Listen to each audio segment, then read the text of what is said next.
Sensory System, sensasi indera peraba, dan inilah anggota kelompok kami.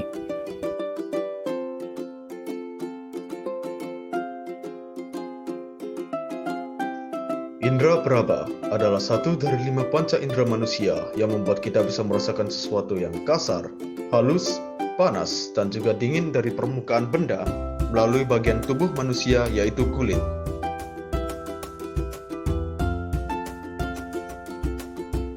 Epidermis merupakan beberapa macam lapisan kulit manusia terluar yang dinamakan kulit ari, yakni lapisan kulit yang tahan terhadap air dengan ketebalan berbeda-beda disesuaikan dengan fungsinya. Beberapa fungsi dari lapisan epidermis yakni sebagai pelindung, ketahanan mekanis, dan memberikan warna kulit. Lapisan epidermis terdiri dari 4 lapisan, yaitu 1. Lapisan tanduk atau stratum corneum adalah lapisan kulit terluar yang mengalami desquamasi, yakni pengelupasan lapisan paling luar yang terjadi secara terus-menerus. 2. Lapisan Malpighi atau stratum granuloseum adalah lapisan kulit yang tersusun dari sel hidup dan memperoleh nutrisi dari pembuluh kapiler di lapisan dermis. 3. Lapisan spinosum atau stratum germinativum adalah lapisan kulit yang tersusun dari sel dengan bentuk tak beraturan. 4. Lapisan basal atau stratum germinativum adalah lapisan kulit yang tersusun membelah diri untuk memperbarui epidermis yang sudah rusak. 2. Dermis. Dermis merupakan lapisan kulit yang ada pada bagian bawah lapisan epidermis. Lapisan ini lebih tebal dibandingkan lapisan epidermis, yakni sekitar 2,5 mm, yang terdiri dari 3 bagian, yakni 1 mikrolas, 2 makrofag, 3 adiposit. Yang ketiga, hipodermis. Hipodermis merupakan bagian kulit yang ada di bawah lapisan dermis, yakni lapisan yang paling banyak mengandung lemak yang berguna sebagai cadangan makanan. Membantu memberikan perlindungan dari benturan dan fungsi lain, yakni untuk menahan di bagian tubuh. Memiliki pembuluh darah, limfa, dan juga sistem saraf yang letaknya sejajar dengan permukaan kulit. Fungsi hipodermis antara lain membantu menyangga tubuh bagian dalam terhadap benturan, memberikan bentuk tubuh, menyediakan makanan karena merupakan tempat lemak berkumpul, dan membantu untuk mempertahankan suhu tubuh.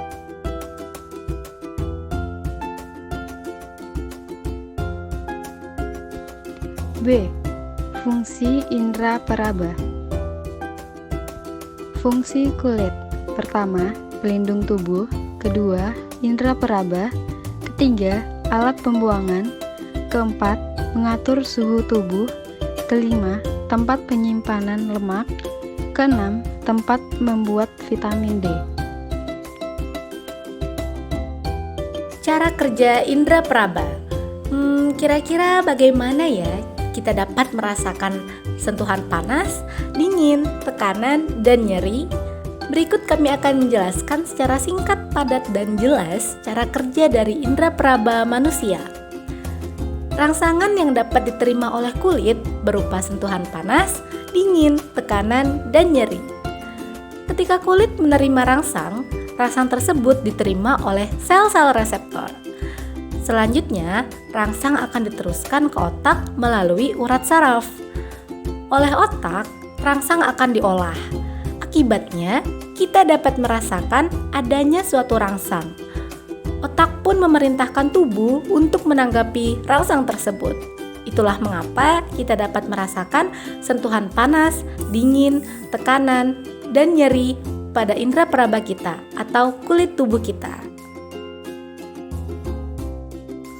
Kemudian, kita akan membahas mengenai subindera peraba. Jenis-jenis sensasinya ada sensasi somatis, sistem somatosensorik, yaitu sensasi tubuh dan pergerakannya tidak hanya merespon satu stimulus. Termasuk stimulus yang direspon oleh sistem somatosensorik adalah sentuhan pembeda, tekanan kuat, dingin, hangat, nyeri, gatal, geli, dan posisi serta pergerakan sendi. 4. Reseptor somatosensorik dan fungsinya. Di layar teman-teman sudah terdapat tabel reseptor lokasi, dan respon yang diberikan oleh reseptor tersebut. Berikut saya akan membacakan reseptor somatosensorik serta fungsinya. Yang pertama ialah ujung saraf bebas atau akson yang tidak bermielin atau tipis. Lokasinya terdapat pada pangkal rambut dan beberapa lokasi lain di dalam kulit. Respon yang diberikan ialah rasa nyeri, hangat, dan juga dingin. Selanjutnya, reseptor folikel rambut. Lokasinya terdapat pada kulit yang ditumbuhi oleh rambut. Respon yang diberikan ialah pergerakan rambut. Selanjutnya ada corpuscula pacini. Lokasinya terdapat pada kulit yang ditumbuhi rambut dan yang tidak berambut. Respon yang diberikan ialah perubahan posisi kulit secara mendadak atau getaran berfrekuensi tinggi. Selanjutnya terdapat corpuscula Meissner. Corpuscula Meissner terdapat pada kulit yang tidak berambut. Respon yang diberikan ialah perubahan posisi kulit secara mendadak atau getaran berfrekuensi rendah, biasa disebut sebagai geletar. Selanjutnya, lempeng Merkel.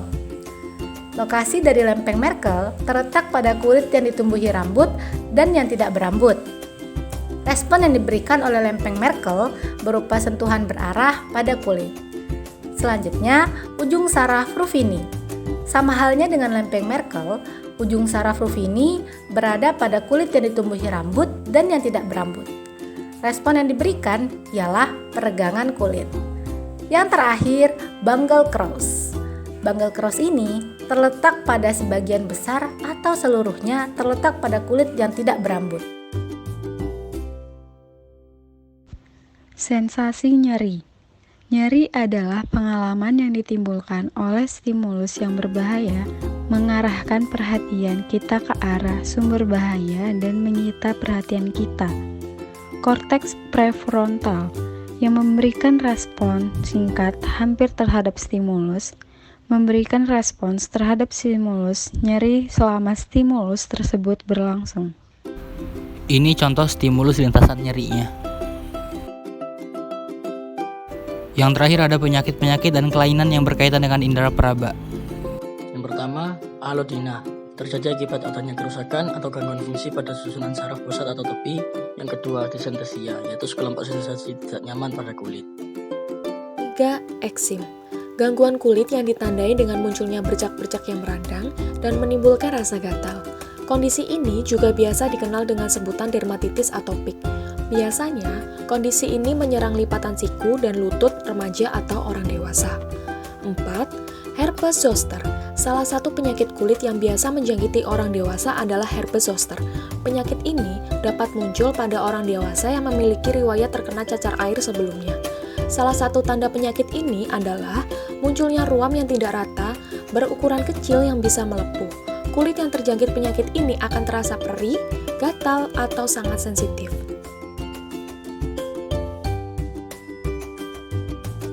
Apabila ada salah kata dan kurangnya, mohon dimaklumi. Jangan lupa like, comment, and share apabila video kami bermanfaat bagi kalian. Stay healthy. Wassalamualaikum warahmatullahi wabarakatuh.